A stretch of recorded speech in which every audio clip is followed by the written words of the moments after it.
VisualBasic.net is the first version of Visual Basic that allows you to create command line applications.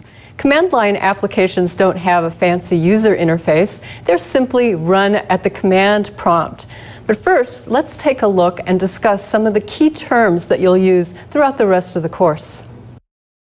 A namespace in the .NET framework is a hierarchical organization of types within code assemblies. We'll talk about assemblies in a moment. There are four kinds of types: classes, interfaces, structures, and enumerations. A namespace is a way of uniquely identifying things in order to avoid naming conflicts. In other words, a person class in my namespace isn't going to conflict with a person class in your namespace. You usually use the import statement in your code to bypass having to type out the full namespace name and class name in your code. An assembly is a unit of executable code, usually in the form of DLL and exe files. It contains the executable files, resources, and a manifest describing the assembly's contents.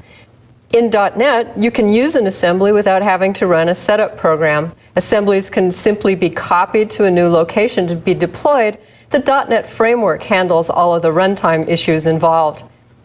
In Visual Studio.net, each project creates an assembly. The manifest is a data structure that contains information or metadata about an assembly. The manifest makes the assembly self-describing and self-contained. You no longer need to create registry entries in order to execute your code. So what this means is that all you really need is a copy of Notepad and the .NET framework. There's a command line compiler, Vbc.exe, that's a free download, or it comes with the framework. So let's take a look at how you can create a simple application just with the command line compiler and a copy of Notepad.